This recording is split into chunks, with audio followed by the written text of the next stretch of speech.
Hello students. Last video I was explained the details of including in partnership deed. Okay, just now we are going to start about the differences between sole proprietorship and partnership form.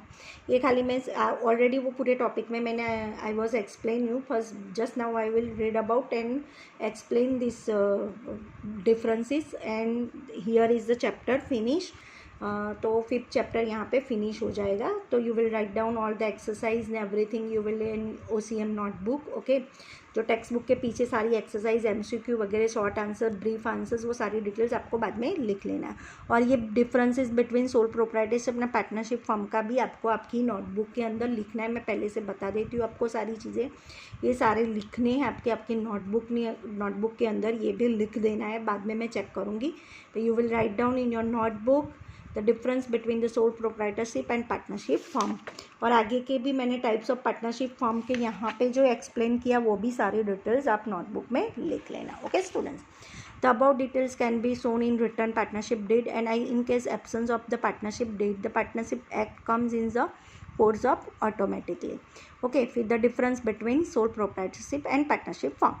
यहाँ पे पहले आएगा meaning. Basic of differences. Sole proprietorship का meaning है when a person wishes to establish the business, arrange the capital and bars loss and profit by himself, it is called the sole proprietorship. मतलब जो proprietorship में मैंने पहले ही बता दिया था कि जो भी खुद अकेला पर्सन होता है वही सारी मतलब अपनी कैपिटल्स लेके आएगा, और जो भी प्रॉफिट एंड लॉस में वो अकेला ही पर्सन ही जिम्मेदार होगा. तो वही एस्टैब्लिश भी वही करेगा ना, सब कुछ मैनेजमेंट भी वही करता है. उसके पार्टनरशिप में, partnership is a relation between two or more persons who have agreed to run business by one or on behalf of the others and agree to share the profit and loss.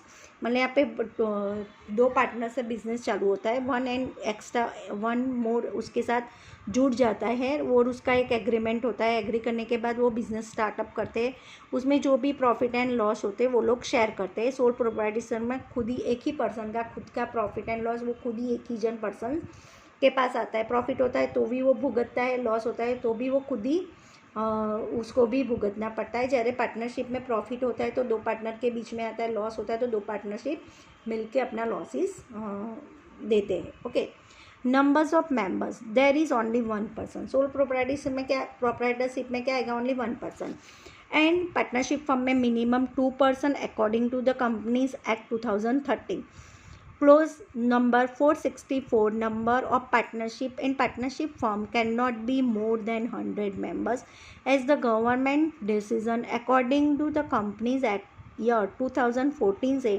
Clause the number 10, miscellaneous rule, numbers of maximum partners in partnership form of 50. यहाँ पे 50 members की और मतलब minimum 2 और maximum 50 partners यहाँ पे काम कर सकते हैं पार्टनरशिप फॉर्म्स में. उसके बाद आता है capital brought by the owner. उसमें ऑनर कैपिटल आएगा. पार्टनर्स में partners bring capital as per the partnership deed. उसकी पार्टनरशिप डीड के हिसाब से वो पार्टनरशिप कैपिटल लाएगा. ओके, फिर establish. Any person can establish of lawful business. वो लॉ के बिना ये बिजनेस स्टार्टअप कर सकता है. एनी पर्सन मतलब कोई भी अपना बिजनेस स्टार्टअप कर सकता है. उसका कोई लॉ की ज़रूरत नहीं होती है, गवर्नमेंट की ज़रूरत नहीं. वो अपने आप ही खुद ही अपना बिजनेस एस्टैब्लिश कर सकता है. यहाँ पे एस्टैब्लिश बाय ओरल एग्रीमेंट और रिटर्न एग्रीमेंट, मतलब दोनों एग्रीमेंट से वो अपना पार्टनरशिप का बिजनेस एस्टैब्लिश कर सकता है. Decision in sole proprietorship as there is only on owner decision can be taken quickly. मतलब यहाँ पे खुद सोल प्रोप्राइटरशिप है तो उसको खुद ही को डिसीजन लेना है, जो भी लेना है तो वो क्विकली अपना डिसीजन ले सकता है क्योंकि वो खुद ही ऑनर है. Partnership firm as other more than one partner there is delay in taking decision. मतलब उनको एक दूसरे को पूछने से पहले कोई भी डिसीजन ले नहीं सकते, तो उनका डिसीजन डिले हो सकता है क्योंकि एकदम क्विकली वो डिसीजन नहीं ले सकते. एक दूसरे को पूछना पड़ता है. पार्टनर्स रेडी होते हैं नहीं होते, मतलब दोनों की राय अलग अलग होती है, डिफरेंस होती है, वो सारी चीज़ें यहाँ पे मेंशन होती है, इसीलिए वो डिले हो जाता है टेकिंग डिसीजन लेने में. फिर profit and loss. Only the owner has to bear profit and loss. मतलब जो ऑनर होता है वही प्रॉफिट एंड लॉस के लिए मतलब वही ऑनर ही प्रॉफिट एंड लॉस के लिए रिलायबल होता है. Profit and loss is distributing among the partners as per partnership deed. यहाँ पे प्रॉफिट एंड लॉस पार्टनर के हिसाब से पार्टनर्स को डीड के हिसाब से डिस्ट्रीब्यूटिंग होता है, मतलब एक दूसरे को डिस्ट्रीब्यूटिंग करना होता है, प्रॉफिट होता है, प्रॉफिट या लॉस होता है, तो लॉस उनको देना पड़ता है, प्रॉफिट उनके में सेम, मतलब सेम रेशियो के हिसाब से उनको जो डील होती है, मतलब एग्रीमेंट होता है, उसी के हिसाब से उनको लेना होता है। Registration, no provisional for registration, मतलब प्रोविज़न में रजिस्ट्रेशन इतना ज़रूरी नहीं है स्टार्टिंग में बिजनेस के लिए, आफ्टर बाद में वो गवर्नमेंट में रजिस्ट्रेशन करवा सकता है, पर पहले से ज़रूरत होती नहीं है। As per partnership act registration can be done, उनको रजिस्ट्रेशन करवाना पड़ता है, बट नॉट कंपलसरी, पर कंपलसरी होता नहीं है। Maintenance of secrecy, there is only one owner secrecy maintain, मतलब एक ही जन यहाँ पे सारी चीज़ें मेंशन करेगा।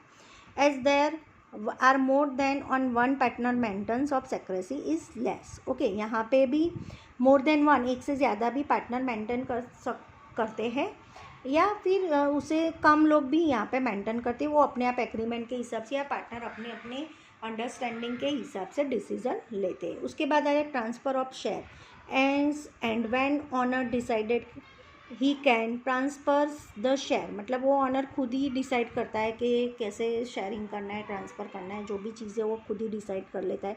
If there consent to all the partners then only partner can transfer he share, मतलब यहाँ पे जो भी लॉस प्रॉफिट, जो भी बिजनेस में कोई भी प्रॉब्लम आया तो शेयरिंग का काम पार्टनर मिलके करते हैं, यहाँ पे ऑनर खुद ही डिसाइड करता है और खुद ही उसको शेयर करना पड़ता है।